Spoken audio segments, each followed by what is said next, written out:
First two aircraft are rolling now. They're the strike masters. So Ian will be telling you all about those later. And the two aircraft that will be rolling behind, they're the Hunters. It's a mixed formation team. It's brilliant. We watched it yesterday during rehearsal. We all loved it.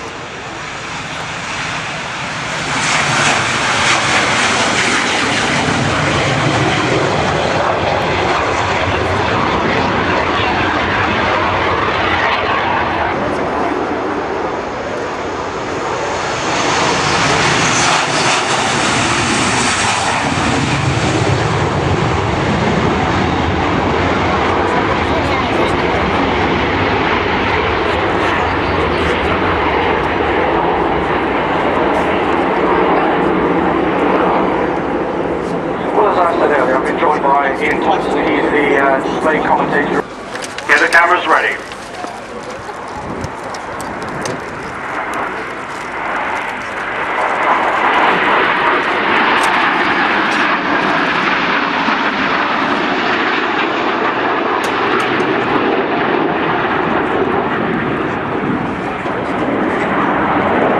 Now, because this is our first public showing, it's quite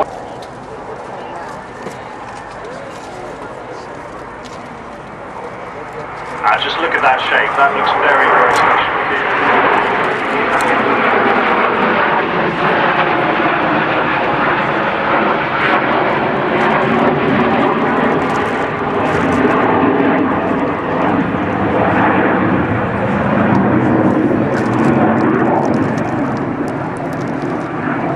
Now the Strike Master is the smaller of the two aircraft. And if you notice, certainly those of you with cameras will. The Hunter in the Raspberry Ripple is flown in authentic Boscombe Down colours. Boscombe Down is a very famous test pilot school where the Hunter absolutely specialise in a number of formations. And the camouflage one on the right is the OCU Buccaneer paint scheme. As they run in straight towards you, you've got formation we call SWAT, which really shows off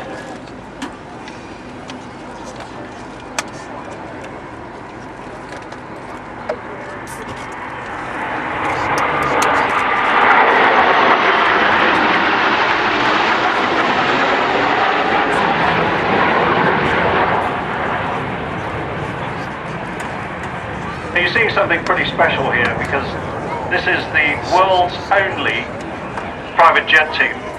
Not only is it the world's only private jet team, it's the world's only team that are flying these two aircraft together. And the first time ever in public today. Be the team around for our swan break, and this is a good photo opportunity. He'll be powering up now 300 knots and starting to accelerate. And I'll let you listen to him as he pulls. 392, right, go!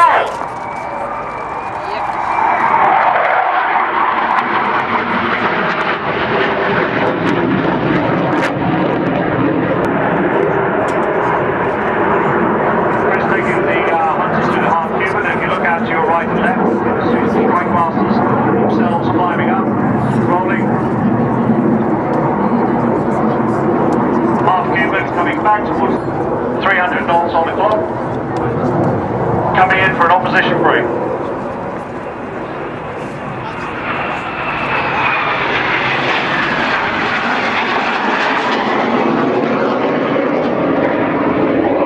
Strike Master is particularly heavy to fly. It's no hydraulic controls at all, so for those of you with cars in the audience, you've got hydraulics in the controls and in the brakes.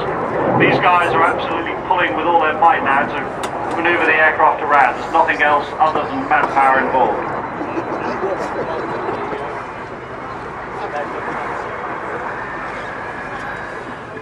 It's the final pass of our carousel.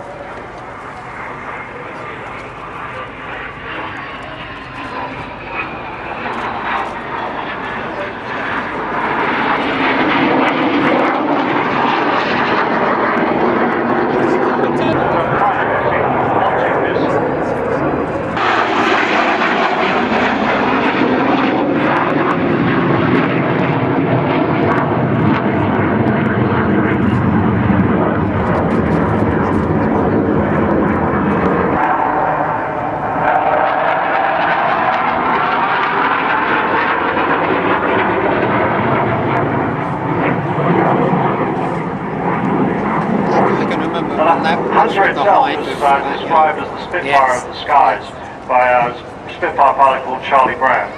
And it was originally designed by Sidney Camp, who was the designer of the Hurricane. So there's tremendous heritage there.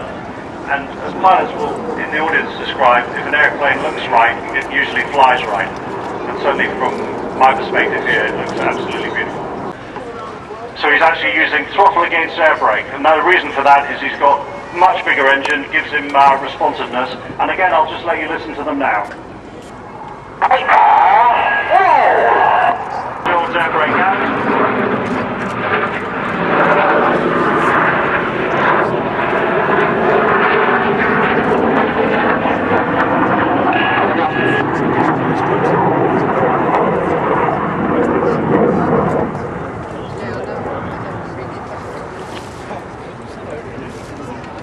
So all the pilots in the team are RAF pilots with the exception of one. So number one, squadron leader Chris Heames. Number two, Joe Williams. He's the only private pilot, but just to give you an idea of his experience, he's got over 1,000 jet hours. Number three, squadron leader Dan Arlett. He's a Tornado pilot. In fact, his private transport is sitting on the static line somewhere behind us, which he'll be heading home in tomorrow. And number four is Mark Southern, who also flew Tornadoes for the Air Force.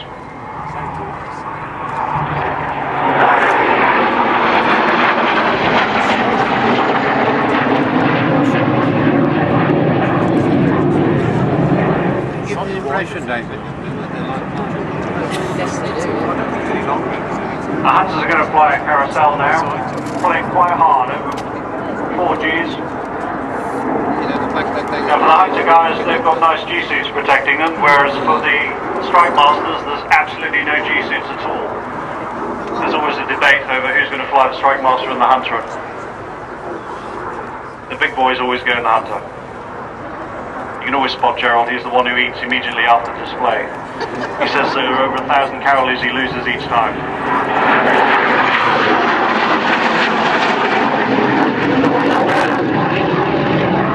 Operation Certain Disaster.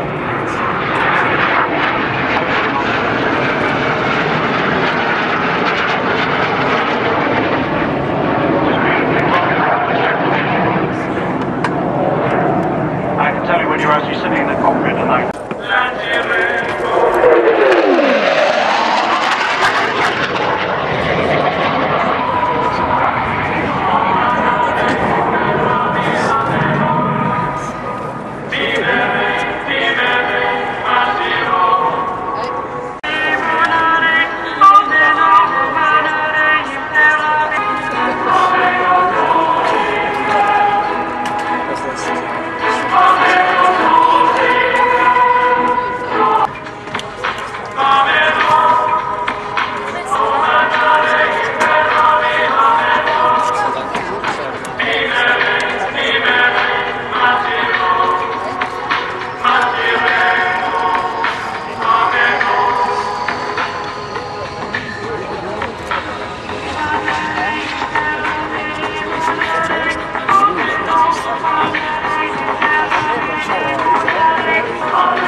And as Viper 2 puts coming into land, you'll notice he'll pop the chute,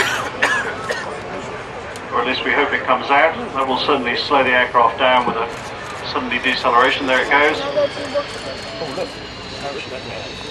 Saves an awful lot of wear on the brakes, even though this is a very nice long runway. And we're through the teammates ahead of it. It really doesn't work out to knock back quickly.